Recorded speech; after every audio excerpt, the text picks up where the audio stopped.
Di sebuah desa yang sunyi di lereng gunung, pasangan suami istri bernama Dodi dan Ayu hidup dalam himpitan kemiskinan yang semakin mencekik. Ketika segala usaha halal gagal, mereka nekat menempuh jalan gelap yang dilarang. Pesugihan babi ngepet, ritual mistis yang menjanjikan kekayaan cepat dengan harga yang mengerikan. Malam demi malam, Ayu menjaga lilin kecil yang nyalanya tak boleh padam, sementara suaminya berubah menjadi sosok babi hitam besar yang berkeliaran mencuri harta orang. Namun, semakin mereka kaya, semakin dekat pula bayang-bayang kehancuran yang mengintai. Apakah mereka bisa berhenti sebelum tumbal yang mengerikan menjemput?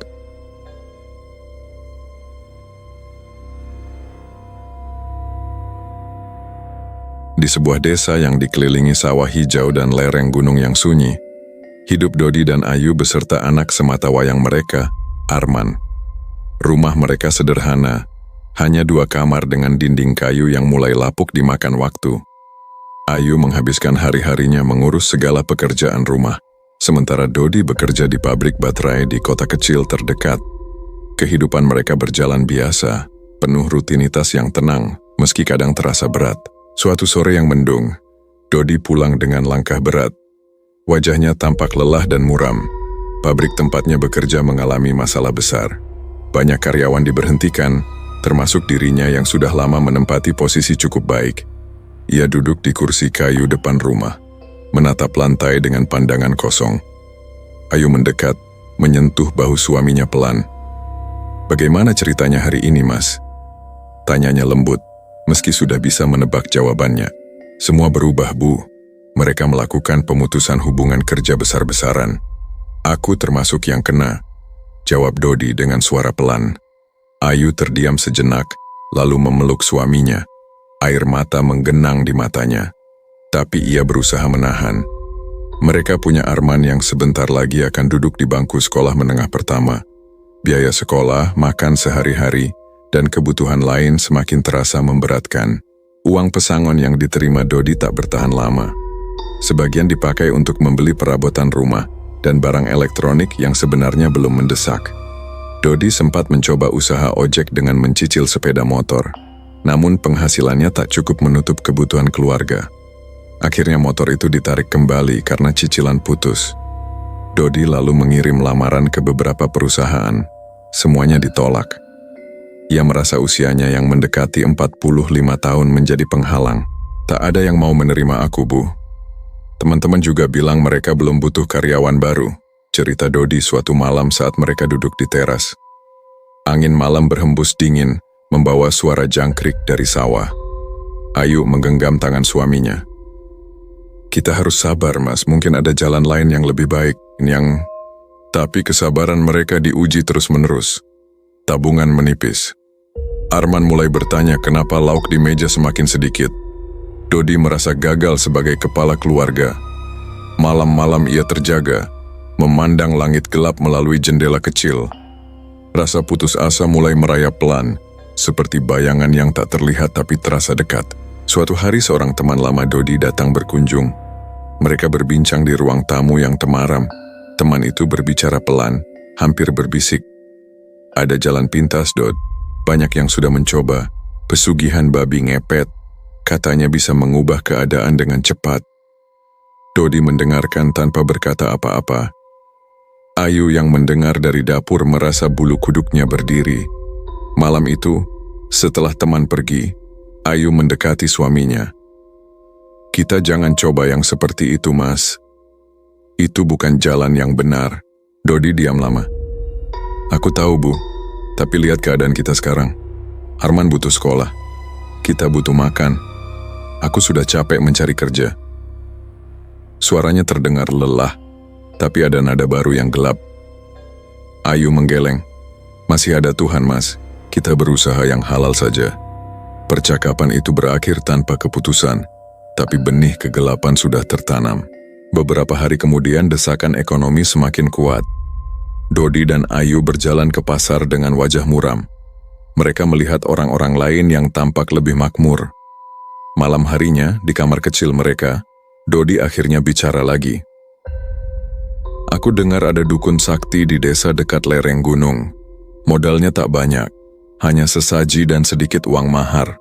Kita coba sekali saja, Bu, supaya kita bisa buka toko kelontong dan hidup normal lagi. Ayu menangis pelan. Aku takut, Mas, kalau ada akibatnya nanti. Dodi memegang bahu istrinya. Kita lakukan bersama. Kau jaga Lilin, aku yang lakukan sisanya. Hanya sekali, lalu kita berhenti. Ayu akhirnya mengangguk, meski hatinya berat. Rasa takut mulai menyelimuti rumah kecil itu. Udara terasa lebih dingin, seolah ada yang mengawasi dari kegelapan sudut ruangan. Mereka mendengar cerita tentang ritual itu. Suami istri harus bekerja sama. Suami berubah menjadi babi besar berwarna hitam, berkeliling mencari uang dengan cara menggesek tubuh ke pintu dan dinding rumah orang. Istri menjaga Lilin agar tidak padam. Ada risiko tumbal, tapi Dodi meyakinkan Ayu bahwa mereka bisa mengatasinya. Persiapan dimulai. Dodi berpuasa beberapa hari. Sesaji disiapkan, kembang setaman, minyak wangi, kopi pahit, jajan pasar, kemenyan, darah ayam cemani, serta baskom berisi air dengan lilin kecil di tengahnya. Suatu malam sebelum berangkat ke dukun, Ayu duduk di depan sesaji yang sudah tertata. "Mas, janji ya, ini hanya sekali," katanya dengan suara bergetar. Dodi mengangguk. "Janji, Bu. Kita lakukan demi Arman." Cahaya lilin menyala redup, menciptakan bayangan panjang di dinding. Angin malam menyusup melalui celah jendela, membuat api lilin bergoyang pelan. Ayu merasa ada yang tak beres, seolah kegelapan di luar rumah mulai mendekat. Mereka berangkat ke dukun di lereng gunung keesokan harinya. Perjalanan melewati jalan setapak yang sepi. Dukun menyambut mereka dengan tatapan tajam. Ia menjelaskan aturan ritual tanpa banyak kata. Dodi mendengarkan serius. Ayu berdiri di belakang, tangannya dingin. Saat pulang, suasana di rumah terasa berbeda. Ada ketegangan yang tak terucapkan, seolah sesuatu yang tak kasat mata sudah mulai mengikuti mereka. Malam pertama ritual semakin dekat. Dodi dan Ayu bersiap di ruang kecil. Ayu duduk di lantai, tangannya siap menjaga lilin. Dodi mengenakan jubah hitam yang diberikan dukun. "Jaga lilin ini baik-baik, Bu. Jangan sampai mati," katanya sebelum proses dimulai. Ayu mengangguk, air mata mengalir di pipinya. Cahaya lilin semakin redup, dan suasana rumah terasa semakin berat. Bayangan di dinding seolah bergerak sendiri. Desa yang biasanya tenang malam itu terasa penuh rahasia gelap yang mulai terkuak pelan. Dodi mulai ritual dengan khusyuk. Tubuhnya berubah perlahan. Ayu menahan napas melihat suaminya berubah menjadi sosok yang mengerikan. Rasa horor mulai merayap di dada Ayu. Ia tahu, keputusan ini mungkin membawa mereka ke jalan yang tak bisa kembali. Lilin terus menyala, tapi getaran di udara memberi tanda bahwa malam itu baru permulaan dari sesuatu yang lebih besar dan mengerikan. Malam pertama ritual tiba dengan cepat. Udara di rumah kecil mereka terasa lebih berat dari biasanya. Ayu duduk di lantai ruang tengah, tangannya gemetar memegang baskom berisi air. Lilin kecil di tengah baskom menyala redup, cahayanya menari pelan di dinding kayu. Dodi berdiri di depannya sudah mengenakan jubah hitam yang diberikan dukun. Wajah suaminya tampak tegang, tapi ada tekad yang keras di matanya. "Mas, aku masih takut. Kita bisa batalkan sekarang," kata Ayu dengan suara pelan, hampir berbisik. Matanya basah. Dodi menggeleng pelan. "Sudah terlanjur, Bu. Jaga lilin ini. Jangan sampai mati apapun yang terjadi. Aku akan cepat kembali." Ia menyentuh bahu istrinya sebentar, lalu mundur beberapa langkah. Ayu menahan napas. Ruangan terasa dingin meski malam tak berangin kencang. Dodi mulai mengucapkan mantra yang diajarkan dukun. Tubuhnya bergetar pelan. Kulitnya menggelap, tulang-tulangnya berderak pelan. Ayu menutup mulut dengan tangan saat melihat suaminya berubah bentuk. Tubuh Dodi membesar, tangan dan kaki memendek menjadi kaki babi. Kepalanya berubah menjadi moncong panjang. Dalam hitungan detik, seekor babi besar berwarna hitam, pekat berdiri di depannya. Matanya masih menyimpan sorot yang mirip Dodi, tapi penuh kegelapan. Babi itu melirik Ayu sekali lalu berbalik dan keluar melalui pintu belakang yang sudah terbuka. Ayu duduk sendirian. Lilin terus menyala, tapi bayangan di dinding seolah bergerak lebih hidup. Setiap hembusan angin kecil membuat api itu bergoyang, mengirimkan ketakutan ke dada Ayu. Ia berdoa dalam hati, berusaha menjaga api tetap hidup. Waktu terasa lambat. Suara jangkrik di luar terdengar seperti bisikan aneh. Ayu terus memandang lilin, tak berani mengalihkan pandangan. "Tahan, Bu. Ini demi keluarga kita," gumamnya pada diri sendiri. Beberapa jam berlalu dalam keheningan yang menegangkan. Tiba-tiba uang pecahan 100.000 mulai muncul di lantai dekat baskom. 1 lembar, lalu 2, lalu semakin banyak. Uang itu seolah jatuh dari udara kosong. Ayu mundur sedikit, tubuhnya menggigil. Ia tak berani menyentuh uang itu dulu. Lilin masih menyala, tapi cahayanya kini terasa lebih redup, seolah ada kekuatan lain yang ikut hadir di ruangan. Menjelang subuh babi besar itu kembali. Ia masuk pelan, tubuhnya basah oleh embun malam. Dodi muncul kembali setelah tubuh babi menyusut di depan Ayu. Wajahnya pucat dan lelah. "Kita dapat 8 juta, Bu. Dari rumah pasangan pensiunan yang baru pindah ke desa," katanya sambil duduk di lantai. Ayu memeluk suaminya erat, tapi pelukan itu terasa dingin. "Kau baik-baik saja, Mas?" tanyanya. Dodi mengangguk. "Ya, besok kita pakai uang ini untuk buka toko kelontong."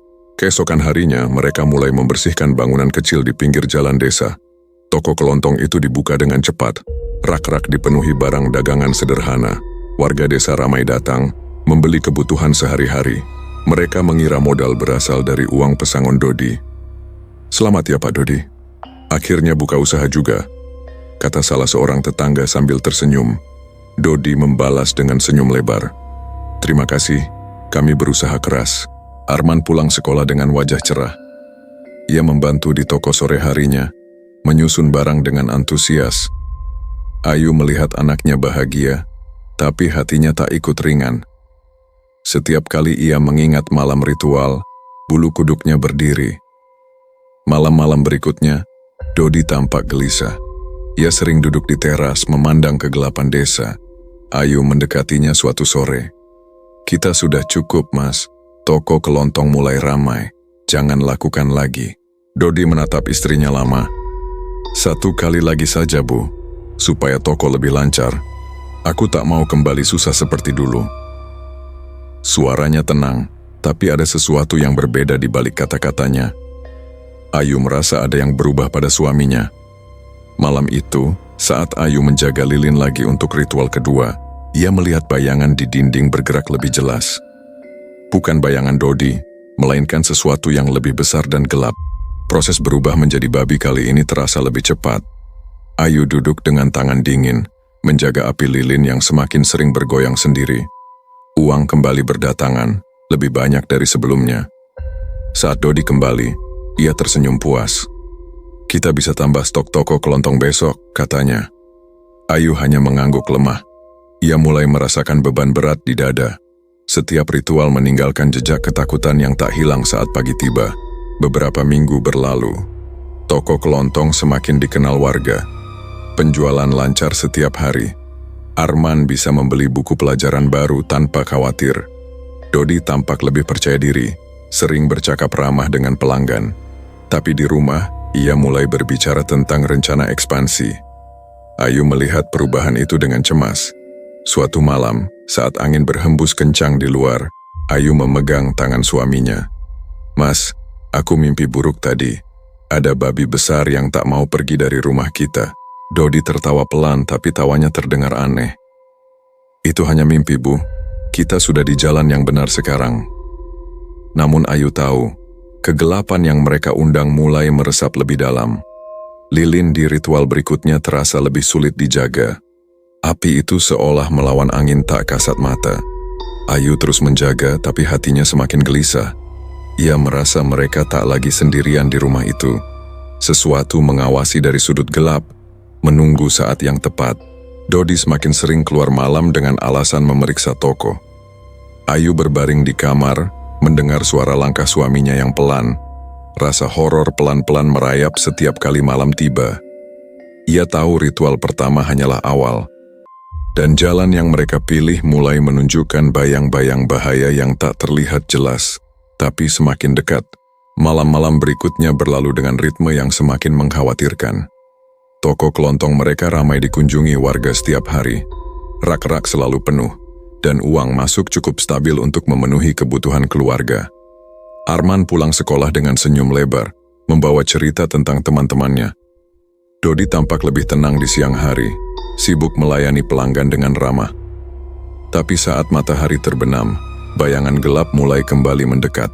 Ayu memperhatikan perubahan pada suaminya.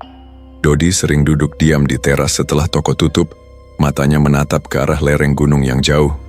Suatu sore, saat mereka membersihkan toko kelontong, Ayu memberanikan diri bicara. "Mas, toko sudah cukup baik sekarang. Kita tak perlu lakukan ritual lagi, kan?" Dodi berhenti menyusun barang, menatap istrinya dengan pandangan yang sulit dibaca. "Masih ada yang kurang, Bu. Kita bisa kembangkan toko ini lebih besar. Satu kali lagi tak akan ada masalah." Ayu merasa dada sesak. Ia ingat betapa mengerikan saat melihat suaminya berubah bentuk, tapi ia tak kuasa melawan. Malam itu, ritual dilakukan lagi. Ayu duduk di lantai seperti biasa, menjaga lilin yang nyalanya semakin lemah setiap kali. Dodi mengenakan jubah hitam, tubuhnya berubah menjadi babi besar dengan gerakan yang sudah lebih lancar. Babi itu keluar ke malam, meninggalkan Ayu sendirian dengan kegelapan yang terasa hidup. Waktu penantian terasa lebih panjang. Ayu mendengar suara aneh dari luar seperti gesekan pelan di tanah. Lilin bergoyang meski tak ada angin. Uang mulai muncul lagi di depannya, lembar demi lembar, tapi kali ini disertai rasa dingin yang menusuk tulang. Ayu berusaha fokus menjaga api. "Kembalilah dengan selamat, Mas," gumamnya pelan. Saat Dodi kembali menjelang pagi, wajahnya penuh kepuasan. "Kita dapat lebih banyak malam ini. Bisa tambah cabang toko kelontong di kecamatan sebelah." Hari-hari selanjutnya bisnis mereka berkembang. Toko kelontong utama semakin laris. Dodi mulai merencanakan cabang baru. Warga desa memuji ketekunan pasangan itu. "Pak Dodi pandai berusaha ya," kata seorang ibu sambil membayar belanjaan. Dodi tersenyum, tapi Ayu yang berdiri di belakang kasir hanya bisa mengangguk pelan. Di dalam hatinya, kegelisahan semakin besar. Arman mulai merasakan suasana rumah yang berubah. Suatu malam saat makan malam ia bertanya, "Ayah sering keluar malam sekarang, ada apa?" Dodi menjawab cepat, "Ayah cek stok toko kelontong, Nak, supaya semuanya lancar." Arman mengangguk percaya, tapi Ayu melihat kegelapan di mata suaminya. Setelah anak mereka tidur, Ayu mendekati Dodi di kamar. "Mas, aku tak tahan lagi. Setiap kali jaga lilin, aku merasa ada yang mengawasi kita. Hentikan sekarang." Dodi menatapnya tajam. "Kau tak mengerti, Bu, ini sudah memudahkan segalanya. Lihat toko kelontong kita, lihat Arman bahagia. Jangan rusak semua ini." Suaranya tegas, hampir dingin. Ayu mundur, air mata mengalir. Ia tahu suaminya mulai berubah. Malam-malam ritual semakin sering. Dodi tak lagi puas dengan hasil secukupnya. Ia ingin lebih. Suatu malam hujan deras, ritual dilakukan lagi. Ayu duduk di lantai yang basah oleh rembesan air atap. Lilin nyaris padam beberapa kali. Ia melindunginya dengan tangan gemetar. "Jangan mati, tolong jangan mati," bisiknya berulang. Babi besar yang adalah Dodi keluar ke hujan, tubuh hitamnya menyatu dengan kegelapan. Ayu menunggu dengan jantung berdegup kencang. Uang muncul lebih banyak, tapi disertai bau tanah basah yang aneh, seperti dari kuburan. Saat Dodi kembali, tubuhnya penuh lumpur. Ia tersenyum lebar meski lelah. "Kali ini luar biasa. Kita bisa renovasi rumah." Ayu tak ikut senang. Ia membersihkan suaminya dengan tangan dingin. "Mas, aku mimpi ada babi yang tak mau kembali ke wujud manusia. Kau yakin kita masih aman?" Dodi hanya mengusap kepala istrinya. "Itu cuma mimpi. Kita kendalikan ini." Tapi Ayu tak bisa tidur nyenyak lagi. Ia sering terbangun tengah malam, mendengar suara gesekan pelan di dinding rumah. Bayangan di sudut kamar terasa lebih gelap. Toko kelontong tetap ramai di siang hari, tapi malam hari membawa ketakutan yang tak kunjung hilang. Dodi mulai keluar lebih sering, bahkan ke kampung tetangga. Ia bilang untuk mencari peluang usaha, Tapi Ayu tahu kebenarannya. Suatu sore di toko kelontong saat sepi pembeli, Ayu memegang tangan suaminya. "Mas, tolong dengar aku sekali ini. Kita sudah punya cukup. Aku khawatir terjadi sesuatu pada Arman." Dodi menarik tangannya pelan. "Kau terlalu cemas. Semua baik-baik saja." Matanya tak lagi sama seperti dulu. Ada kilau yang asing, seperti sesuatu yang lain ikut mengendalikan. Ayu mulai merasa terjebak. Ia tetap menjaga lilin setiap ritual, tapi setiap kali api itu nyaris padam, ia merasakan kehadiran yang tak diundang. Suara bisikan samar terdengar di telinganya saat menunggu. Toko kelontong terus berkembang, tapi fondasinya dibangun di atas kegelapan yang pelan-pelan merayap. Ayu tahu, semakin mereka ambil, semakin besar harga yang harus dibayar. Dan malam semakin sering membawa pertanda buruk yang tak bisa diabaikan lagi. Dodi semakin jarang tersenyum tulus. Ia sibuk merencanakan masa depan cerah, tapi Ayu melihat bayang-bayang yang mengikuti suaminya kemana-mana. Ritual berikutnya terasa semakin berat. Lilin seolah menolak dinyalakan, dan angin malam membawa dingin yang menusuk. Ayu terus menjaga, tapi hatinya sudah mulai retak. Ia berharap suatu saat Dodi sadar sebelum semuanya terlambat.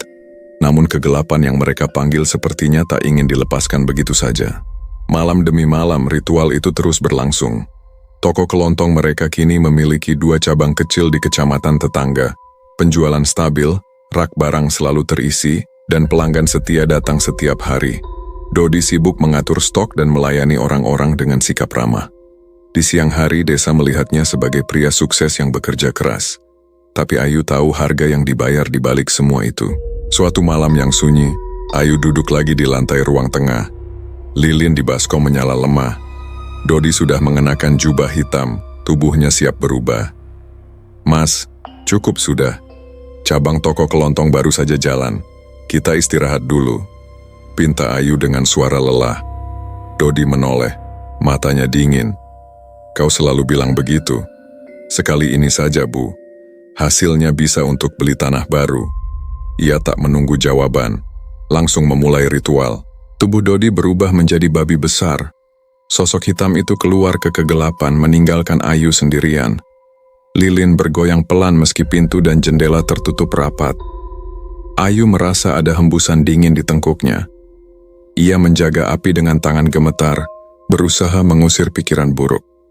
Uang muncul lagi di depannya, tapi kali ini lembaran-lembaran itu terasa basah dan berbau tanah lembab.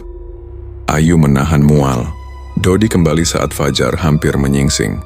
Wajahnya pucat, tapi senyumnya lebar. "Kita dapat cukup untuk renovasi rumah. Toko kelontong akan semakin besar." Ayu membersihkan lumpur di tubuh suaminya tanpa banyak bicara. Ia merasa tubuhnya semakin lemah setiap kali ritual selesai. Arman mulai bertanya kenapa ibunya sering tampak mengantuk. "Ibu baik-baik saja, Nak. Hanya kurang tidur," jawab Ayu sambil memaksakan senyum. Waktu berlalu beberapa bulan. Bisnis toko kelontong berkembang pesat. Warga desa sering memuji Dodi karena kedermawanannya. Ia membantu tetangga yang kesulitan dengan memberi sembako gratis. "Pak Dodi orang baik," kata mereka. Tapi di rumah, suasana semakin tegang. Dodi jarang berada di rumah pada malam hari. Ia selalu punya alasan untuk keluar, entah memeriksa cabang toko kelontong atau mencari peluang baru. Ayu mulai mengalami mimpi buruk. Ia sering melihat babi hitam besar berdiri di ujung ranjang, menatapnya tanpa berkedip. Suatu malam, ia terbangun dengan keringat dingin. Dodi masih belum pulang. Ayu duduk di tepi tempat tidur, memeluk lutut. Saat suaminya akhirnya tiba menjelang subuh, Ayu langsung bicara. "Mas, aku tak kuat lagi. Setiap malam aku merasa ada yang ikut masuk ke rumah kita. Hentikan ritual ini." Dodi duduk di sampingnya, suaranya pelan tapi tegas. "Kau terlalu banyak pikir, Bu. Lihat hasilnya. Arman sekolah nyaman, toko kelontong lancar. Semua karena usaha kita." Ayu menggeleng. "Ini bukan usaha halal, Mas. Aku takut tumbal yang mereka bilang akan datang." Dodi hanya mengusap punggung istrinya sebentar sebelum tidur. Percakapan itu tak mengubah apapun. Ritual berikutnya dilakukan di malam yang lebih gelap. Ayu menjaga lilin dengan mata yang sudah lelah. Lilin itu nyaris padam 2 kali, seolah ada tangan tak kasat mata yang meniupnya. Ayu berbisik, "Tahanlah." Uang berdatangan lebih banyak, tapi kali ini disertai suara gesekan pelan di dinding luar rumah. Ayu menoleh ke arah suara itu. Jantungnya berdegup kencang. Tak ada siapa-siapa. Dodi kembali dengan tubuh lelah. Ia tak banyak cerita kali ini, langsung membersihkan diri dan tidur. Ayu terbaring di sampingnya, tapi tak bisa memejamkan mata. Ia mulai melihat perubahan kecil pada suaminya. Kulit Dodi terasa lebih dingin, dan kadang matanya berkilat aneh saat malam tiba. Toko kelontong tetap menjadi tempat ramai di siang bolong. Pelanggan datang dan pergi, tertawa dan mengobrol. Tapi Ayu merasa ada dinding tak terlihat yang memisahkan dirinya dari kebahagiaan itu.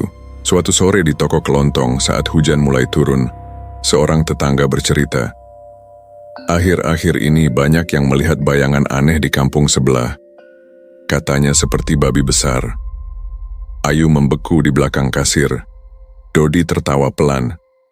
Mungkin hanya cerita orang saja. Tapi saat mereka pulang, Ayu memegang lengan suaminya erat. "Mas, orang mulai curiga. Kita berhenti sekarang." Dodi melepaskan pegangan itu. "Jangan dengar omongan orang, kita masih aman." Malam itu, ritual dilakukan lagi. Ayu duduk menjaga lilin dengan hati gelisah. Angin malam membawa suara samar yang mirip dengusan binatang. Lilin bergoyang hebat. Ayu berusaha melindunginya, tapi ketakutan semakin merayap. Ia merasa waktu mereka semakin sempit. Dodi kembali dengan hasil yang memuaskan, tapi Ayu melihat ada goresan kecil di tubuh suaminya yang tak biasa. "Kau terluka, Mas?" tanyanya. Dodi menggeleng. "Hanya gesekan biasa." Ia berbaring, tapi Ayu tak bisa ikut tidur. Kegelapan di rumah terasa semakin pekat. Toko kelontong mungkin makmur, tapi fondasi kehidupan mereka mulai retak pelan. Ayu tahu, semakin Dodi tergoda, semakin dekat bahaya yang mengintai dari balik bayangan malam. Dan ia tak tahu berapa lama lagi, ia sanggup menjaga lilin itu tetap menyala. Malam itu hujan deras membasahi desa. Ayu duduk di lantai ruang tengah dengan tubuh lelah. Lilin di baskom menyala redup, cahayanya hampir kalah dengan kegelapan. Dodi sudah mengenakan jubah hitam lagi.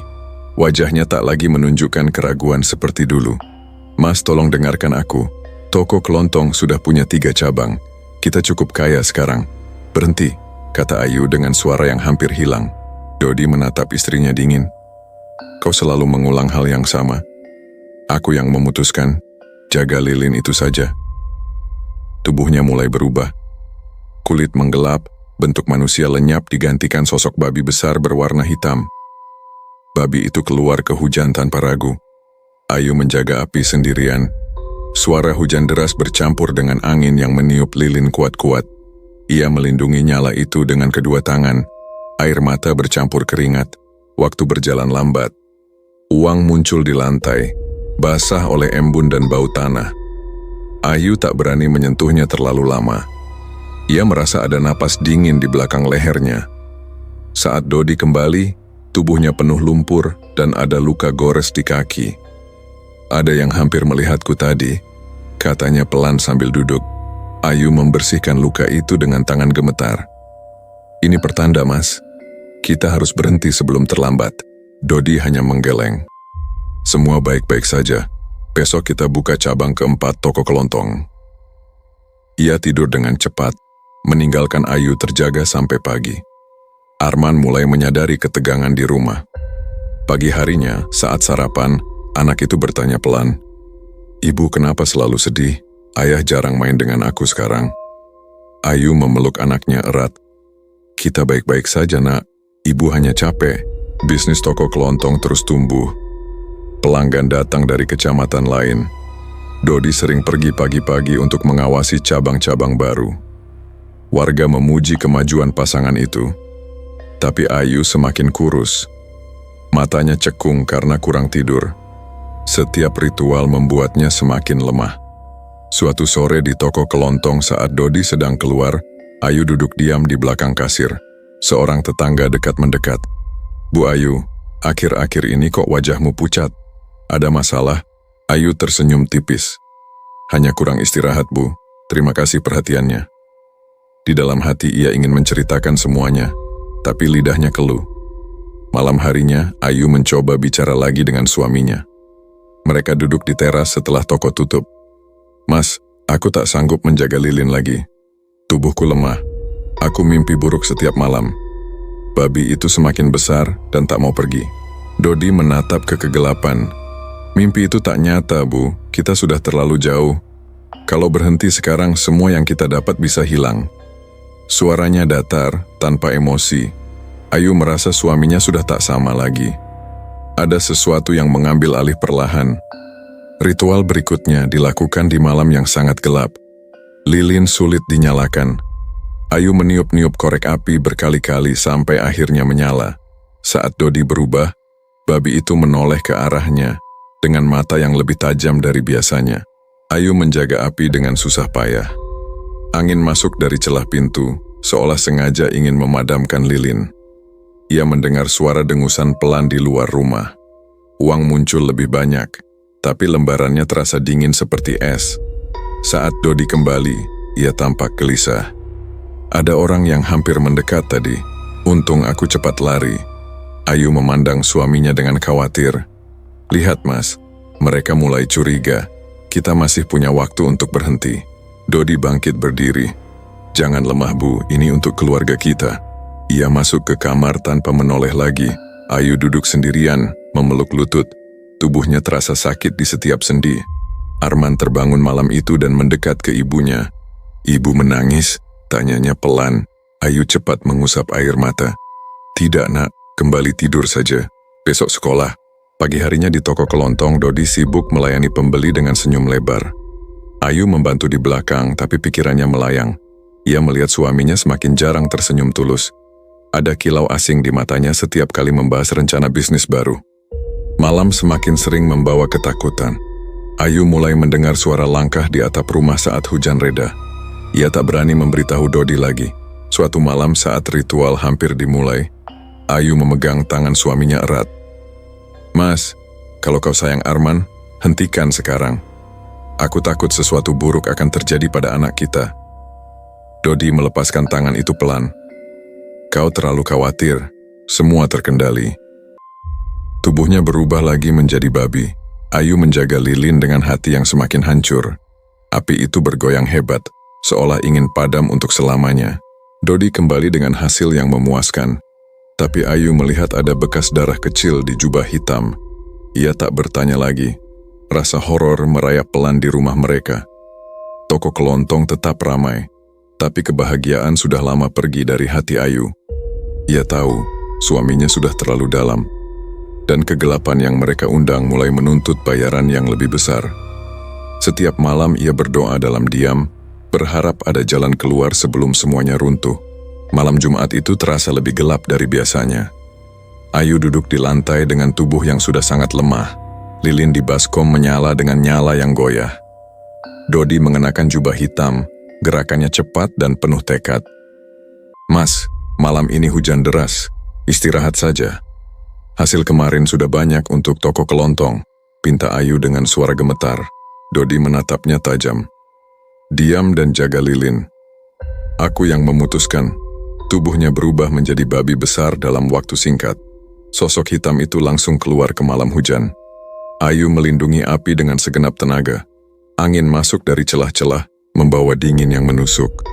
Suara hujan bercampur dengan suara gesekan aneh di luar rumah. Ayu merasa ada yang mengawasi dari kegelapan. Waktu penantian terasa menyiksa. Uang mulai muncul, tapi kali ini lembarannya berceceran tidak teratur. Ayu mendengar suara motor di kejauhan, lalu teriakan samar. Jantungnya berdegup kencang. Lilin hampir padam saat angin kencang menerpa.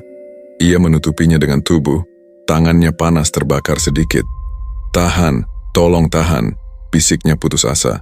Dodi kembali menjelang subuh, nafasnya terengah-engah. Tubuh manusiawi yang baru kembali itu penuh keringat dingin. Ada orang yang melihatku tadi, hampir saja tertangkap, katanya sambil duduk lemas. Ayu memeluk suaminya tapi merasakan getaran ketakutan yang kuat. Ini sudah bahaya, Mas, mereka mulai tahu.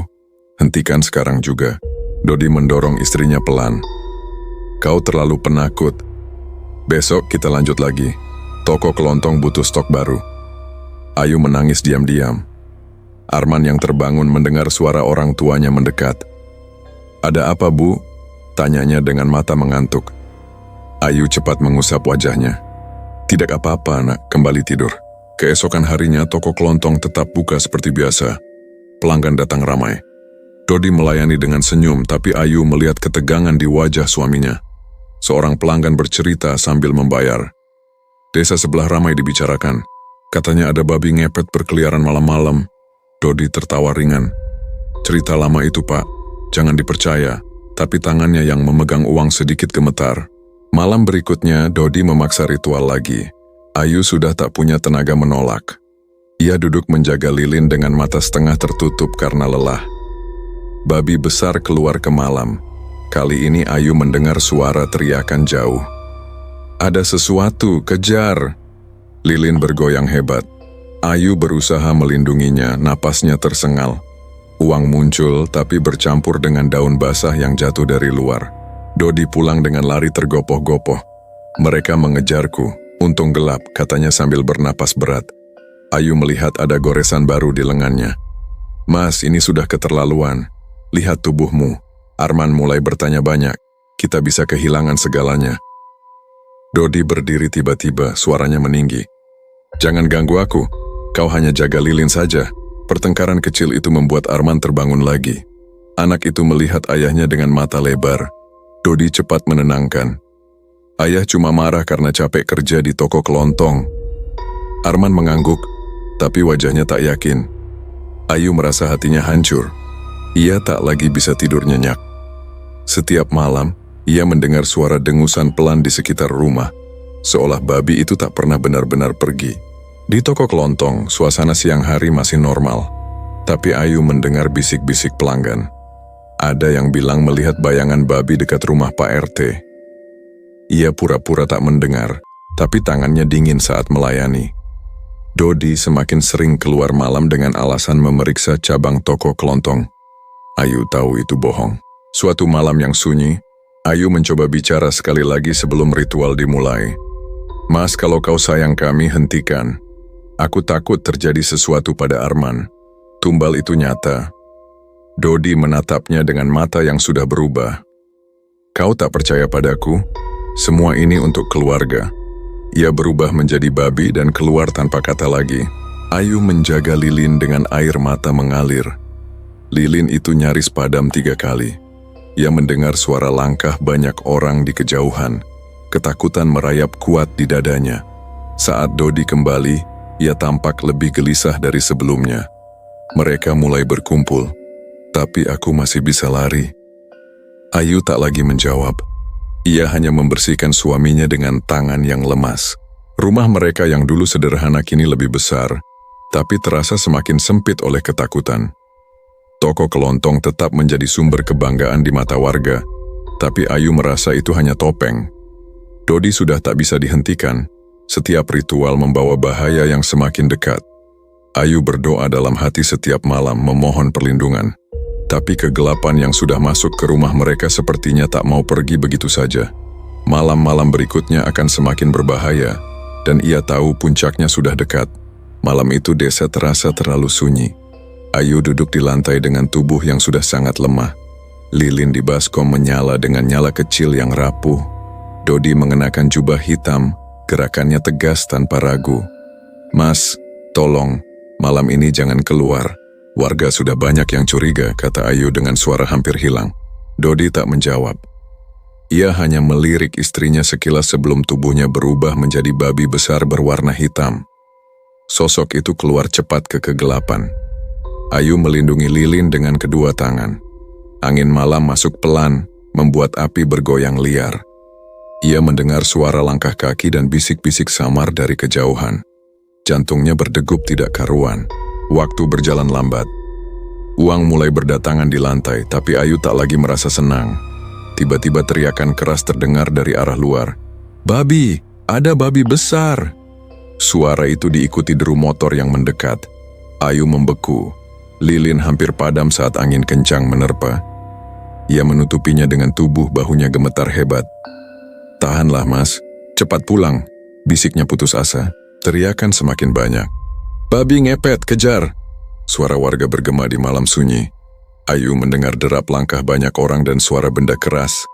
Lilin bergoyang semakin hebat. Ia melindunginya dengan segenap sisa tenaga. Air mata mengalir deras.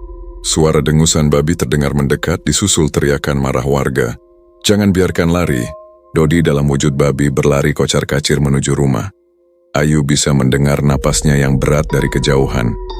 Lilin nyaris mati saat angin kencang dari pintu yang terbuka. Ia menangis terseduh. "Jangan padam. Tolong, jangan padam." Babi besar itu akhirnya masuk ke rumah dengan tergesa. Tubuhnya penuh luka gores dan kotoran. Dodi kembali ke wujud manusia tepat di depan Ayu. Nafasnya tersengal-sengal. "Untung aku cepat lari, mereka hampir menangkapku," katanya sambil duduk lemas di lantai. Ayu memeluk suaminya erat, tubuh mereka berdua gemetar. "Ini akhirnya, Mas. Mereka sudah tahu, kita harus berhenti sekarang." Dodi menggeleng lemah. "Besok kita masih bisa, hanya satu kali lagi." Ayu tak percaya apa yang didengarnya. Ia melihat suaminya sudah tak lagi waras. Arman terbangun karena keributan. Anak itu berdiri di pintu kamar dengan mata lebar ketakutan. "Ayah, kenapa lari-larian? Ada apa di luar?" tanyanya dengan suara kecil. Dodi cepat berdiri dan mendekati anaknya. "Tidak ada apa-apa, Nak. Ayah cuma mimpi buruk, kembali tidur saja." Arman masuk kembali ke kamar tapi wajahnya penuh tanda tanya. Pagi harinya toko kelontong dibuka seperti biasa. Tapi suasana desa sudah berubah. Warga berkumpul di warung kecil, berbicara pelan sambil melirik ke arah rumah Dodi. Ayu melayani pelanggan dengan tangan dingin. Seorang ibu bertanya hati-hati, "Bu, malam tadi ada keributan ya? Katanya ada babi ngepet." Ayu menggeleng pelan. "Saya tidak tahu, Bu." Dodi tampak gelisah sepanjang hari. Ia sering keluar toko kelontong untuk melihat situasi desa.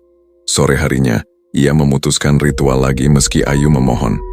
"Mas, jangan. Mereka sedang waspada." Dodi tak mendengar.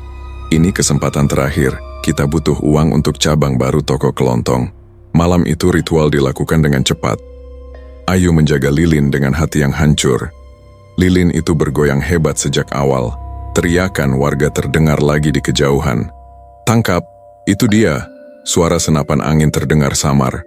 Ayu menangis keras, melindungi api dengan tubuhnya yang lemah. Babi besar berlari kembali dengan panik. Peluru mengenai dinding rumah saat Dodi masuk. Dodi kembali ke wujud manusia dengan tubuh babak belur. "Mereka semakin banyak. Aku kena tembak di kaki," katanya sambil meringis. Ayu membersihkan luka suaminya dengan air mata terus mengalir. "Sekarang sudah cukup, Mas. Lihat dirimu. Lihat Arman yang ketakutan." Dodi hanya diam, napasnya masih berat. Warga desa semakin berani. Beberapa orang berkeliaran malam itu dengan membawa senter dan senjata sederhana. Ayu mendengar suara mereka dari dalam rumah. Ia memeluk Arman yang ketakutan di kamar. "Ibu, kenapa orang-orang marah?" tanya anak itu pelan. Ayu tak bisa menjawab. Ia hanya memeluk lebih erat. Dodi duduk di ruang tengah dengan wajah pucat. Ia tahu bahaya sudah sangat dekat, tapi ambisinya masih kuat. Ayu mendekatinya sekali lagi. "Mas, besok kita pergi dari desa ini. Tinggalkan semua. Selamatkan keluarga kita." Dodi menatap istrinya lama, tapi tak memberi jawaban pasti. Malam semakin larut dan kegelapan di luar rumah terasa semakin mengancam. Toko kelontong yang dulu menjadi kebanggaan kini terasa seperti beban. Ayu tahu puncak masalah sudah tiba. Ritual yang mereka lakukan telah membawa mereka ke tepi jurang. Dan jurang itu semakin dekat setiap saat. Ia berdoa dalam hati, memohon keselamatan untuk Arman dan dirinya sendiri. Tapi suara langkah warga di luar semakin jelas terdengar, pertanda bahwa waktu mereka hampir habis. Malam itu desa terbangun dalam kekacauan. Ayu duduk di lantai dengan tubuh yang hampir tak bertenaga. Lilin di baskom menyala sangat redup. Dodi mengenakan jubah hitam untuk yang terakhir kalinya. "Mas, jangan pergi. Mereka sudah menunggu di luar," kata Ayu dengan suara pecah. Dodi tak mendengarkan. Tubuhnya berubah menjadi babi besar dengan cepat. Sosok hitam itu melesat keluar rumah menuju malam. Ayu melindungi lilin dengan sisa kekuatan yang ada. Teriakan warga langsung terdengar. Itu dia, babi ngepet. Derap langkah banyak orang mendekat. Suara motor dan senter menyapu kegelapan. Ayu gemetar hebat. Lilin bergoyang liar saat angin kencang masuk. Tangkap, jangan dibiarkan lari, teriak warga. Suara senapan angin terdengar 2 kali. Ayu menjerit pelan melindungi api dengan tubuhnya. Lilin hampir padam berkali-kali. Ia mendengar dengusan babi yang panik dan suara kejar-kejaran yang semakin dekat. Uang tak lagi muncul. Hanya ada suara teriakan marah dan langkah kaki yang menggema. Babi besar itu berlari kocar-kacir di antara rumah-rumah. Warga mengejar dengan membawa kayu, parang, dan tali. Beberapa orang telanjang sesuai petunjuk Ustadz untuk menangkap makhluk mistis. Sekarang, teriak mereka. Peluru senapan angin mengenai paha babi. Sosok itu tumbang dengan suara keras. Warga langsung mengerumuni dan mengikatnya kuat-kuat. Ayu melihat dari kejauhan melalui celah pintu. Hatinya hancur saat melihat suaminya diarak warga menuju kantor kepala desa. Ia buru-buru mengambil tas dan membangunkan Arman. Nak, kita harus pergi sekarang. Cepat packing baju. Arman bingung tapi menurut. Mereka berdua keluar rumah dengan 2 tas besar dan beberapa bungkusan. Di kantor desa, warga mengerumuni babi yang terikat. Tubuh hewan itu mulai menyusut pelan di depan mata mereka. Dodi muncul kembali dalam wujud manusia, tapi nyawanya sudah tak ada. Tubuhnya babak belur, penuh luka tembak dan goresan. Kalung mantra terlepas dari lehernya. Warga terkejut dan marah besar. Rahasia terbongkar sepenuhnya. Dia pelaku pesugihan, teriak salah seorang warga.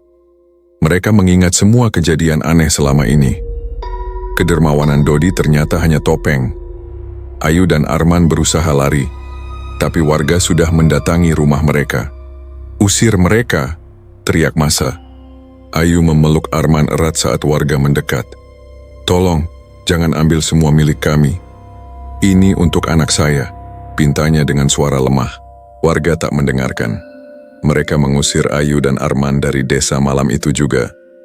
Semua harta, termasuk toko kelontong dan rumah besar, dirampas.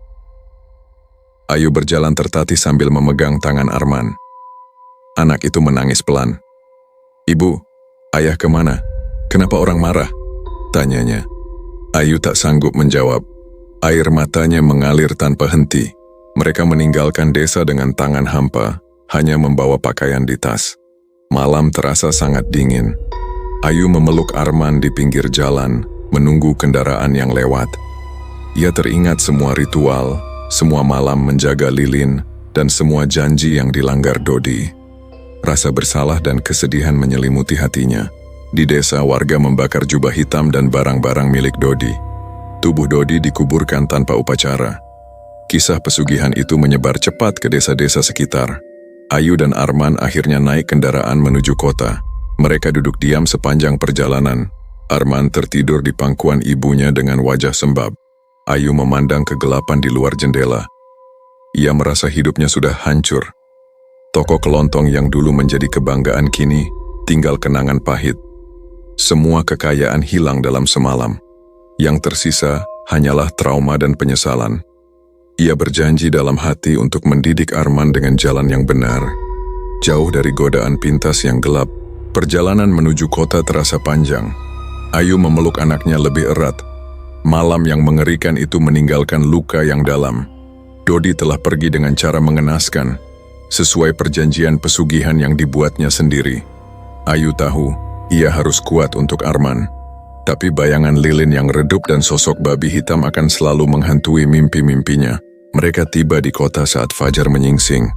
Ayu mencari tempat tinggal sementara dengan sisa uang yang dibawa. Hidup baru yang serba susah menanti di depan. Tapi setidaknya mereka masih bersama. Rasa horor malam itu akan menjadi pelajaran yang tak terlupakan seumur hidup. Ayu dan Arman tiba di kota dengan tubuh lelah dan hati yang hancur. Mereka menyewa kamar kecil di pinggir kota yang ramai. Kamar itu sempit, hanya cukup untuk satu tempat tidur dan meja kecil. Ayu mencari pekerjaan serabutan membersihkan rumah orang. Setiap pagi ia berangkat dengan langkah berat, meninggalkan Arman di rumah tetangga yang mau menjaga. Malam-malam terasa paling berat. Ayu sering terbangun karena mimpi buruk. Ia melihat Dodi dalam wujud babi besar menatapnya dari sudut kamar. Lilin kecil selalu muncul dalam mimpi itu, nyalanya hampir padam. "Mas, kenapa kau tak dengar aku dulu?" gumamnya dalam tidur. Arman juga sering menangis malam hari. "Ibu, aku mimpi ayah dikejar banyak orang," katanya suatu malam sambil memeluk ibunya. Ayu mengusap punggung anaknya pelan. "Sudah nak, ayah sudah pergi. Kita harus kuat." Ia tak sanggup menceritakan kebenaran yang sebenarnya. Arman bertanya tentang toko kelontong lama mereka. "Kenapa kita tak kembali ke desa saja, Bu? Toko kelontong dulu kan ramai." Ayu hanya menggeleng. "Kita tak bisa kembali ke sana, nak. Tempat itu sudah bukan rumah kita lagi. Hidup di kota berjalan susah. Ayu bekerja dari pagi sampai sore. Gaji yang didapat hanya cukup untuk makan sehari-hari dan sewa kamar. Arman sekolah di sekolah negeri terdekat. Ia sering pulang dengan wajah murung. Teman-temannya bertanya tentang ayahnya. "Ayahmu kemana?" tanya mereka. Arman hanya diam atau menjawab singkat. Ayah sudah tidak ada. Suatu sore saat Ayu pulang kerja, Arman duduk di depan pintu kamar. "Bu, aku rindu ayah. Kenapa orang-orang di desa marah padanya?" Ayu duduk di samping anaknya, memeluknya erat. "Ayah melakukan kesalahan besar, nak. Kesalahan yang membuat kita harus meninggalkan segalanya." Ia tak menjelaskan lebih jauh. Rasa bersalah masih menghantui setiap hari. Malam-malam Ayu sering duduk sendirian di teras kecil. Ia teringat malam-malam menjaga lilin. Bayangan babi hitam masih terasa nyata. Kadang ia merasa ada hembusan dingin di tengkuknya meski udara kota panas. "Kita seharusnya berhenti sejak awal," bisiknya pada diri sendiri. Trauma itu membuatnya sulit tidur. Tubuhnya semakin kurus dan matanya selalu tampak lelah. Arman mulai membantu ibunya. Setelah pulang sekolah, ia belajar dan mengerjakan tugas dengan tekun. "Ibu, aku ingin jadi orang yang bekerja keras. Tidak seperti ayah," katanya suatu hari. Ayu tersenyum tipis, tapi hatinya sakit. "Ya nak, kerja yang halal, jauhi jalan pintas." Kata-kata itu terasa pahit saat diucapkan. Beberapa bulan berlalu. Ayu mendapat pekerjaan tetap sebagai pembantu rumah tangga di sebuah keluarga. Gaji lebih stabil, meski tetap pas-pasan. Mereka pindah ke kamar yang sedikit lebih baik. Arman mulai beradaptasi dengan lingkungan baru, tapi trauma lama masih muncul tiba-tiba. Suatu malam hujan, Arman terbangun menjerit. "Ibu, ada babi di luar jendela." Ayu memeluknya erat sampai anak itu tenang kembali. Ayu sendiri sering mengalami hal serupa. Ia melihat bayangan Dodi di sudut kamar saat lampu dimatikan.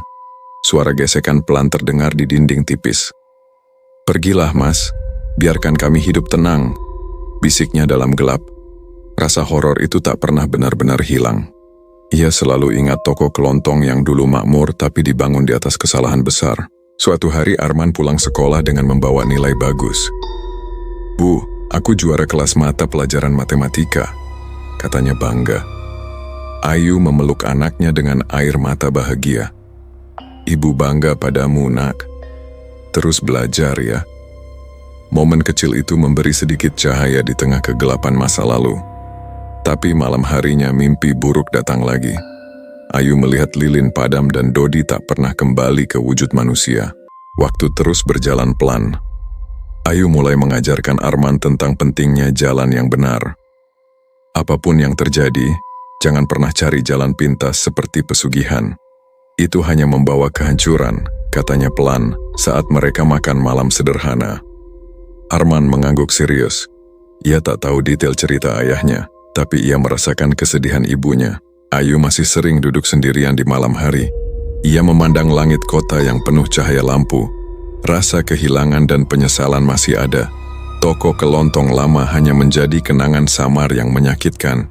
Ia berusaha membangun hidup baru, tapi bayangan masa lalu selalu mengikuti. Arman tumbuh menjadi anak yang pendiam tapi rajin. Ia menjadi satu-satunya alasan Ayu terus bertahan. Lambat laun, mereka belajar hidup dengan luka itu. Ayu bekerja dengan tekun, Arman belajar dengan giat. Tapi di sudut hati mereka, ada kegelapan kecil yang tak pernah benar-benar hilang. Horor malam-malam di desa dulu akan selalu menjadi bagian dari cerita hidup mereka. Ayu hanya berharap suatu saat luka itu akan terasa lebih ringan dan mereka bisa menemukan kedamaian yang selama ini hilang. Ayu dan Arman menjalani hari-hari di kota dengan ritme yang pelan. Tahun demi tahun berlalu. Arman kini sudah duduk di bangku sekolah menengah atas. Ia tumbuh menjadi pemuda yang pendiam tapi tekun belajar. Ayu bekerja sebagai pembantu rumah tangga di beberapa keluarga tetap. Penghasilan mereka cukup untuk hidup sederhana tanpa kekurangan berarti. Kamar sewa mereka kini lebih nyaman, meski masih kecil. Malam-malam masih sering membawa bayangan lama. Ayu terbangun karena mimpi yang sama. Lilin kecil menyala redup di tengah kegelapan lalu padam pelan. Dodi dalam wujud babi hitam berdiri di depannya tanpa suara. "Kenapa kau tak berhenti waktu itu, Mas?" Gumam Ayu setiap kali terbangun berkeringat dingin. Arman kadang mendengar ibunya bicara sendiri. "Ibu, mimpi lagi?" Tanyanya pelan suatu malam. Ayu mengangguk dan memeluk anaknya. "Iya, Nak. Mimpi tentang masa lalu di desa. Tentang toko kelontong yang dulu kita punya." Arman diam sejenak. "Ibu, Ayah benar-benar melakukan hal buruk ya, sampai kita diusir." Ayu menarik napas dalam. "Ayah salah jalan, Nak, yang mencari jalan pintas yang dilarang. Sekarang kita bayar harganya bersama." Arman tumbuh dengan pengetahuan yang cukup tentang masa lalu. Ayu menceritakan sedikit demi sedikit tanpa terlalu mendalam. "Jangan pernah tergoda kekayaan cepat, Nak. Kerja keras dan doa itu jalan yang benar," katanya saat mereka berjalan pulang dari pasar suatu sore. Arman mengangguk. "Aku mengerti, Bu. Aku mau kuliah nanti. Mau jadi guru supaya bisa bantu orang." Hidup mereka tenang, tapi tak pernah lepas dari bayang-bayang. Ayu masih merasa hembusan dingin di tengkuk saat malam hujan. Kadang ia melihat bayangan hitam di sudut kamar yang menghilang saat dilihat langsung. Rasa horor itu datang pelan, seperti pengingat abadi. Toko kelontong lama hanya menjadi cerita yang tak pernah mereka bahas di depan orang lain. Suatu hari Arman pulang dengan wajah cerah. "Bu, aku diterima di sekolah kejuruan, ada beasiswa." Ayu memeluk anaknya dengan air mata bahagia. "Ibu bangga sekali, teruskan usahamu, Nak." Momen itu memberi kekuatan baru. Ayu mulai merasa luka masa lalu pelan-pelan terasa lebih ringan. Tapi di malam hari, mimpi tentang lilin yang padam masih datang sesekali. Ayu sering duduk di teras kecil mereka saat malam tiba.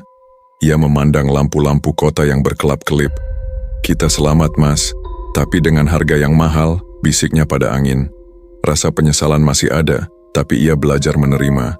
Arman semakin dewasa dan mulai membantu pekerjaan rumah.